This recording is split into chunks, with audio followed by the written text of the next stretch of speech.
What's up, YouTube? Welcome to another video. Today's video, I'm discussing Canadian silver coins.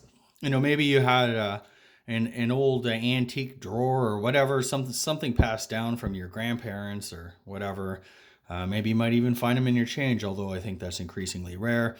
But I just want to put out this video about Canadian silver coins and their value, and the dates to kind of look out for. And yeah, all that good stuff. So let's dive right in. First, a quick disclaimer. I'm not a financial advisor. Please do your own research and consult with a financial advisor before doing anything like buying gold, silver, or following any of the strategies I discuss on this channel. The channel is for entertainment purposes only. And if you guys like these type of videos, please like, subscribe, share it far and wide, and check out my website, My Road to Wealth and Freedom. The link is just down below in the description. All right, so I have in front of me a box of old 1967 Bobcat Quarters. These are silver. They're 80%. So, yeah, they're, you might see these. These were widely collected and kept as, souvenirs and stuff like that. So, the value for something like this, it depends. Some were like struck 50 to 80%. It's really hard to tell, but you're probably looking at, just under $6 of melt value for these quarters at today's silver prices. But I want to kind of take you through right from the get-go. So first, we'll go through some nickels. So let's see, some cool nickels here. All right, well, I have two silver nickels, and these are very, very small. One is a 1914. It's actually a really nice nickel. These are really, really small. I remember my grandparents telling me that they used to get a nickel in their birthday cake. When they were kids and stuff like that, and that's what it was. It was a small, like, silver nickel. So these were circulation King George V, although there's Victoria and Edward ones as well. These silver 5-cent pieces, they're sterling silver. That's 0.925, and you're looking at a melt value of probably about $1.10, $1.20, that kind of range.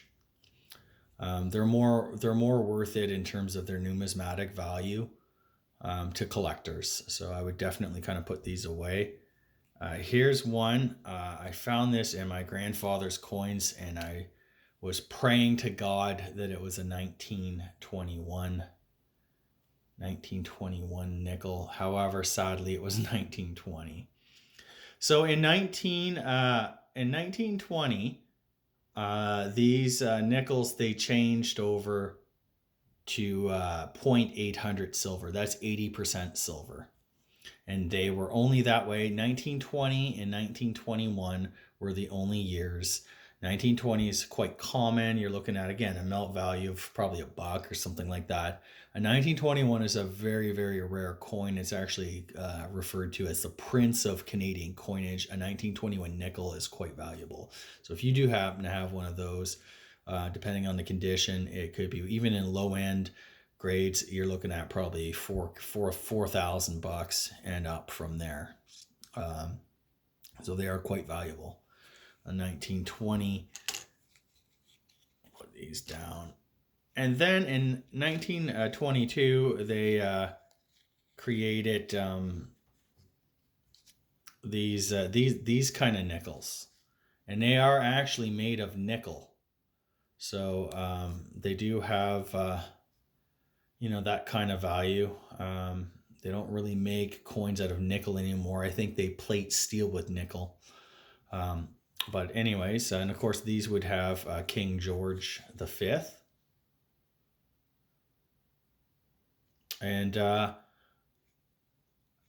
they don't have any silver, but the dates to kind of maybe look out for this is this one here. It's a 1925. This is probably about a $100 coin, $120 coin, depending. It's a VG10. So you're looking at over $100 just for this bad boy, and that's because it's just a rare date. And this is a 1926. It's another one of the better dates. This is a near 6, so it's not. There were two variants, a far 6 and a near 6. I don't have a far 6. I wish I did. A far 6 is probably the most valuable nickel in the entire series, next to the 1925. So if if the 6 is pointed towards the maple leaf, if it's closer, it's a near 6. If it's a little further away, it's a far 6, and you can go online and check out what makes these things more rare and whatnot. So anyway, so that's it for our nickels. Now I wanted to go into our dimes, 10 cents. This is a really nice one. I got this many moons ago when I was just a little kid collecting. And this is an 1896, 10 cents. The features Victoria, Queen Victoria, and it's a VG. So it has a little bit of collector value, but it's not really worth that much. It looks like almost like there was a piece of tape there at some point or some sort of thing. But it's a VG 1896. And from 1858 to 1919, Canadian silver dimes are made out of 0.925 silver. So that's sterling silver. And you're looking at a melt value of about $2.30 roughly, give or take. That's a Queen Victoria one. Realistically, if you have any of these older ones, they do have a lot of collector value. So I wouldn't be melting them down unless like you can't distinguish the date or whatever. This is a 1907 dime. Again, sterling silver. I think that's, Edward the 7th. And these get really nice toned up. They are sterling silver.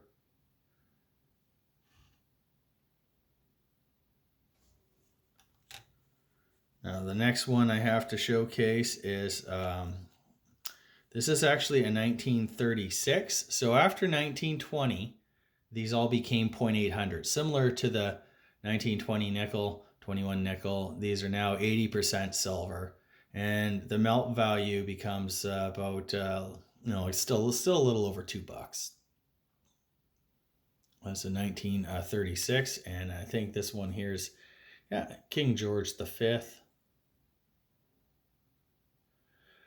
The thing is about these older coins, about silver coins, I mean, they tone, so they look kind of like dirty. And so people might mistake them for, not being valuable in that, and they actually are. So keep an eye out. This is a 1947 maple leaf, so you'll see a small maple leaf next to the date.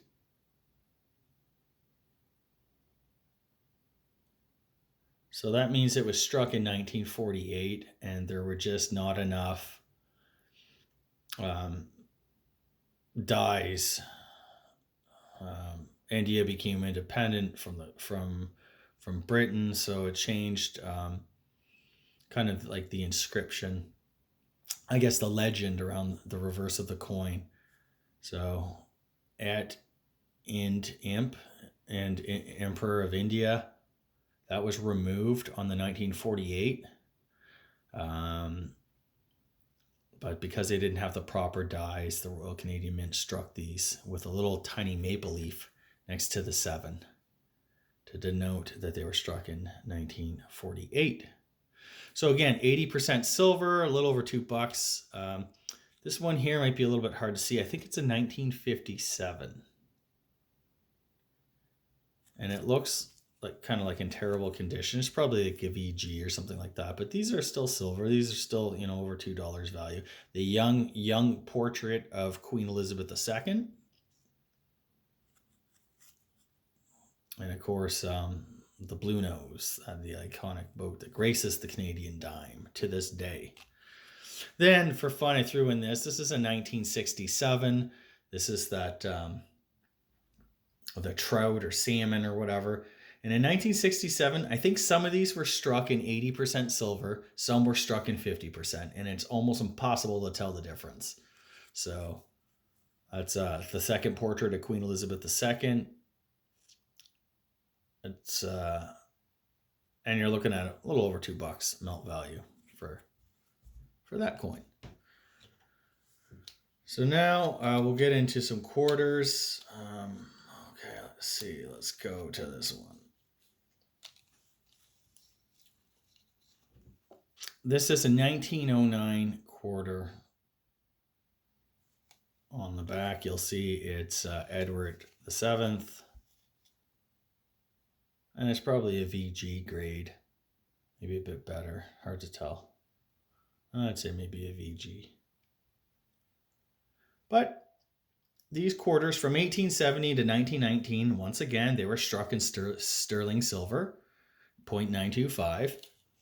And, a lot of these have collector value, numismatic value. So even in poor condition, certain, especially the Victorian silver quarters and that are so many different varieties. They're actually quite valuable, might be worth your while to actually take them into like a coin shop or somewhere to get them maybe appraised or get an idea of maybe what they're worth before you go selling them to like scrap dealers and stuff like that. So the value of this has a melt value of a little over $5 or almost $6, just under $6. 1909. Then again in 1920, this all Canadian silver quarters became 80%. So this one here is from 1944. Of course, it has the caribou design, but there were some with the reef, George V, King George V, that are 80% as well. And on the back is King George VI. This is one looks like a BU, I guess. Some nice toning on it. Nice details. These are still quite valuable, especially in this type of condition. Maybe this coin might be 50, 80, $100, who knows. But anyway, still same melt value. It's probably a little under $6. This is the 1955, and it's uncirculated. The young head of QE2. Again, 80% silver content. And you're looking at, just under $6 of melt. Here's a 1962. So these were 80% up until 1967. Where's the 67? I got a 1967 right here. The Bobcat.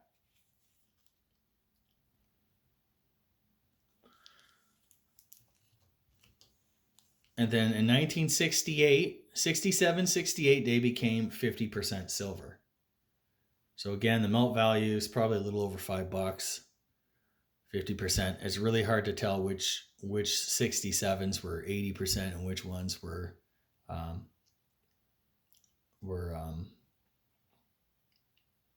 50%. I will just add a small note on this. This is silver, the silver content that we're talking about. If you happen to have one of these coins and it's made out of like that kind of nickel, it's not silver. That one is actually quite rare. There's less than 5,000 in existence and they're worth a couple grand. So if you have this coin and it's not silver, then it's worth substantially more than the silver ones. And that's just because it was a very low mintage. Not many of them are around. So just thought I'd kind of throw that in there. Now moving on to our 50-cent pieces. These are like the $50. Okay, 1870 to 1919, they were sterling silver. Now this one, I don't actually have one before 1920. So I don't really have an example, but this is an example from Newfoundland. Newfoundland was its own territory at the time. It had not yet become part of Canada. It was still under the UK. And this King George V, this is silver, sterling silver, these Newfoundland coins. So if you have one that's a Canadian 50-cent coin and it's before 1920, it's 0.925 silver. That's sterling silver. And now we're getting into a bit better in terms of melt value. You're looking at about just under $12 for something like this. But again, these are all of these coins pre-1920. I strongly, highly recommend you take them into a coin shop. You don't have to sell them to the coin shop, but at least kind of see what they say at the coin shop as to their value. Do some research online, check eBay, there's all sorts of great resources. Coinsincanada.com is a pretty good one. It'll tell you the value. But yeah, 80% or no, sorry, sterling silver. But these dates can be quite valuable, so you don't want to miss out on a really valuable coin. And then after 1920, they all become 0.800, so 80% silver. Again, the melt value is a little over, probably $11. And 1921 is the one you guys want.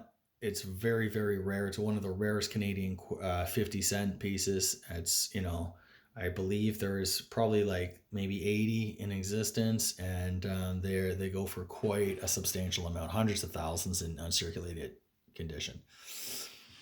So 1920 to 1967, these were 80% silver. So here's a really nice one of the coat of arms, 1954, the young head of Queen Elizabeth. Again, over $11 in melt value. Here's a 1962. They kept with the coat of arms. Still the young portrait of Elizabeth II, 80%. 1966, same. Now we got the second bust of Elizabeth II, more kind of mature queen, still 80%. Then we come to 1967. These are all 80%. The Howling Wolf, quite nice. I got a few of these things. Most of them are uncirculated. Again, these were widely kept as mementos, keepsakes, and stuff. It was the 100-year centenary of Canada. This one's a proof-like example, PL, like mirror fields. Just really beautiful coins.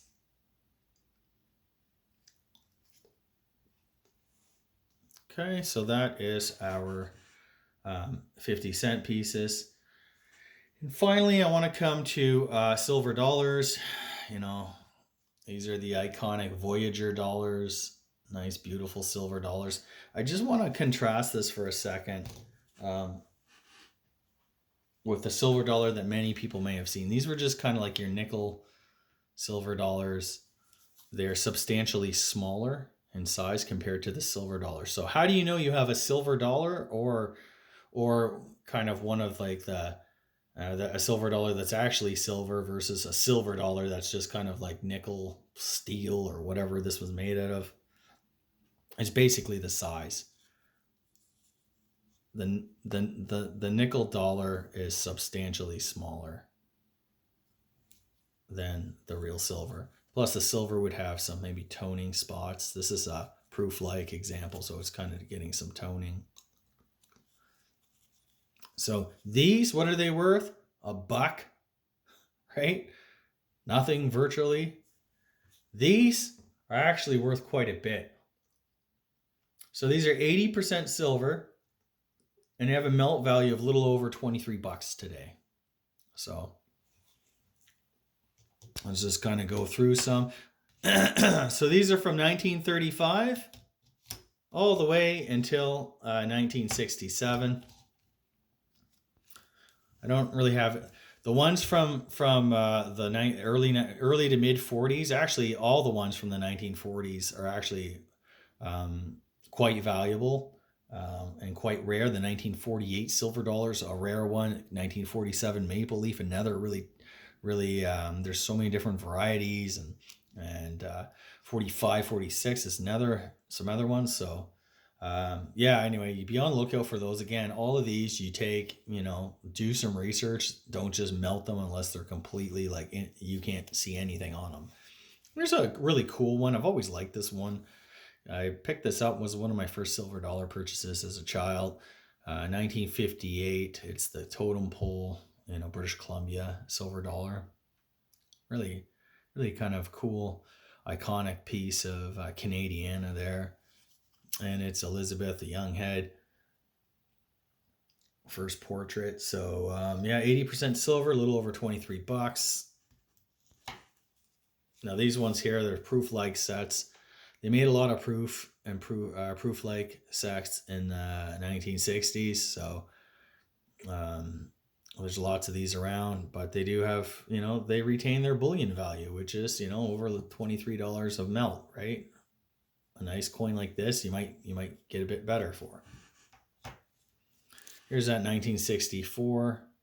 This is that Quebec silver dollar. This one's been circulated and toned up a little bit. Still 80% silver, 23, give or take melt value. Of course, here's that 1967, the Canada Goose dollar.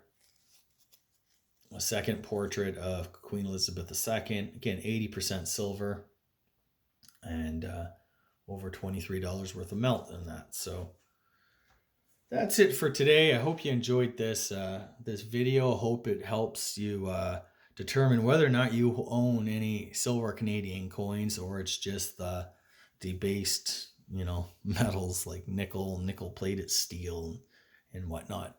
That's it for today. Please like and subscribe, share the video far and wide. Thanks so much for watching. Take care.